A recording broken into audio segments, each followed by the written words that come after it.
नमस्कार मित्रांनो. आपल्यापैकी किती जणांना असं झालंय की शाळेत किंवा गावातल्या एखाद्या कार्यक्रमामध्ये तुमचं नाव पुकारलं गेल्यावर अचानक पोटामध्ये गोळा आलाय, कशाला कोरड पडलीये. जो विषय डोक्यामध्ये पूर्ण स्पष्ट होता तो स्टेजवर गेल्यावर अचानक गायब झाला.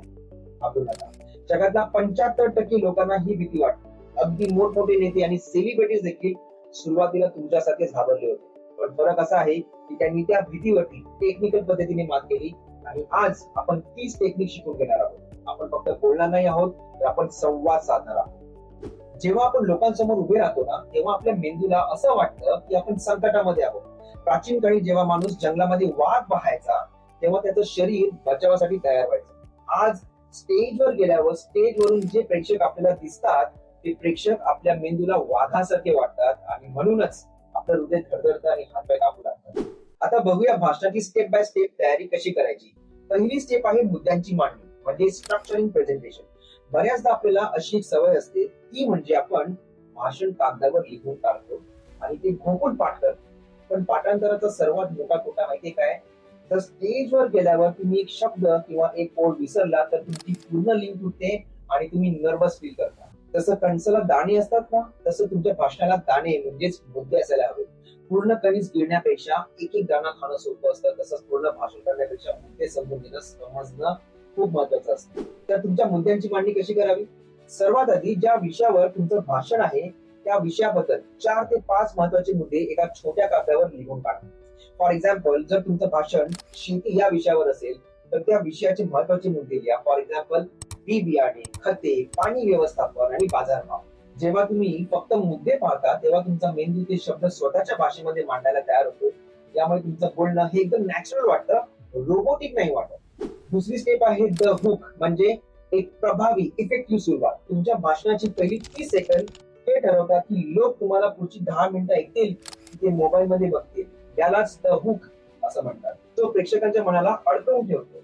तुमच्या प्रेक्षकांचा अटेन्शन स्पॅन टिकवून ठेवण्यासाठी भाषणाची सुरुवात कशी करायची हे समजून घेऊया. तुमच्या विषयाच्या संबंधित प्रश्न विचारा. प्रश्न विचारल्यावर लोक विचार करायला लागतात. एखादी गावरान म्हण असेल किंवा आपल्या मातीतली एखादी म्हण असेल ती वापरा, ज्यामुळे लोक तुमच्या भाषणाशी जोडले जातील. प्रेक्षकांचं अटेन्शन घेण्यासाठी तुमच्या भाषणाच्या सुरुवातीला भाषणाच्या विषयाशी संबंधित एखादी धक्कादायक माहिती शेअर करा, जेणेकरून प्रेक्षकांचं अटेन्शन तुम्हाला सहज मिळेल. जेव्हा तुम्ही एखाद्या म्हणीने किंवा प्रश्नाने सुरुवात करता तेव्हा प्रेक्षकांना असं वाटतं की तुम्ही त्यांच्यापैकीच एक आहात आणि त्यामुळे तुमच्याबद्दलची त्यांची आपुलकी अजून वाढते. प्रभावी भाषणाची तिसरी स्टेप आहे शब्दांपेक्षा भावना महत्वाची. आपल्यापैकी अनेकांना न्यूनगंड असतो की मला शुद्ध मराठी बोलता येत नाही किंवा माझं इंग्लिश कच्चं आहे. पण लक्षात ठेवा मित्रांनो, लोक तुमचं व्याकरण चेक करायला आलेले नसतात, तर ते तुमचे विचार ऐकायला आलेले असतात. जर तुम्ही मनापासून बोलत असाल तर एखादा शब्द इकडे तिकडे झाला तरी चालतो. लोकांच्या काळजाला भिडणारं बोलणं हे शब्दांतून नाही, तर ते तुमच्या डोळ्यातून आणि तुमच्या आवाजातून. तुमची भाषा वराडी, अहिराणी, कोल्हापुरी किंवा मराठवाडी, जी कोणती तुमची बोली भाषा असेल ती बोली भाषा अभिमानाने वापरा. त्या भाषेत एक जिवंतपणा असतो. जर तुमचा स्वतःच्या विषयावर विश्वास असेल तर तुमचा आवाज आपोआप खंबीर होतो. जेव्हा तुम्ही नॅचरली बोलता तेव्हा तुम्ही रिलॅक्स फील करता आणि कृत्रिम बोलण्याचा प्रयत्न केला की ताण वाढतो आणि तुमच्या चुका जास्त होतात. चौथी स्टेप आहे राईट बॉडी लँग्वेज. लोक तुम्हाला ऐकण्याआधी तुम्हाला बघतात. तुमचं शरीर तुमच्या शब्दांपेक्षा जास्त बोलतं. बॉडी लँग्वेज मध्ये तुमच्या पायांची कंडिशन तुमचा कॉन्फिडन्स दाखवतो. पाय एकमेकांना जोडून किंवा खूप लांब ठेवू नका. खांद्याच्या रेषेत तुमचे पाय ठेवून ताठ उभे राहा. त्यामुळे तुमचं कॉन्फिडन्स लेवल जास्त दिसतो. बोलत असताना हात बांधून ठेवू नका. हातांची तळवे प्रेक्षकांना दिसतील अशा पद्धतीने हालचाल करा. हे एक प्रामाणिकपणाचे लक्षण दाखवते. भाषणाच्या वेळी इथे तिथे न बघता थेट लोकांच्या डोळ्यामध्ये बघून बोला. आय कॉन्टॅक्ट मेंटेन करा. जर तुम्हाला लोकांच्या डोळ्यात बघायला भीती वाटत असेल तर त्यांच्या कपाळावर बघा. त्यांना वाटेल तुम्ही त्यांच्याकडेच बघून बोलता. समजा तुम्ही स्टेजवर गेलात आणि सगळंच विसरलात तर काय करायचं? एक मोठा श्वास घ्या. 4 सेकंद तो श्वास रोखा आणि 4 सेकंद तो श्वास सोडा. ही टेक्निक तुमच्या मेंदूला शांत करते. शांतपणे पाण्याचा घोट घ्या.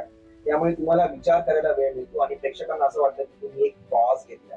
संपूर्ण गर्दीकडे बघण्याऐवजी समोर बसलेल्या एखाद्या हसऱ्या चेहऱ्याकडे बघून बोला, जणू काही तुम्ही त्या व्यक्तीशीच गप्पा मारताय. आता आपलं भाषण प्रभावी बनविण्यासाठी प्रॅक्टिसची गरज आहे. तर जाणून घेऊया की ती प्रॅक्टिस कशी करायची. तुमच्या भाषणाचे व्हिडिओ मोबाईल मध्ये रेकॉर्ड करा. रोज एका विषयावर ऍटलीस्ट 3 मिनिटं बोला. स्वतःचा व्हिडिओ स्वतः बघा. बॉडी लँग्वेज, आवाजातील चढ उतार, आय कॉन्टॅक्ट कुठे सुधारणा हवी आहे हे तपासून घ्या. मित्रांनो, भाषणामध्ये शब्द ही संपत्ती आहे. जेवढं जास्त वाचाल तेवढे शब्द तुमच्याकडे येतील. वर्तमानपत्रे, थोरा मोठ्यांची चरित्रे हे जास्तीत जास्त वाचण्याचा प्रयत्न करा, जेणेकरून तुमच्याकडे शब्दांचा साठा वाढत जाईल. मित्रांनो, स्टेजवरची भीती ही फक्त तुमच्या मनात आहे. ज्या दिवशी तुम्ही स्टेजवर उभं राहून पहिलं वाक्य बोलाल त्या दिवशी तुमच्या यशाचा प्रवास सुरू होईल. तर उठा, तयार व्हा आणि बोलायला लागा.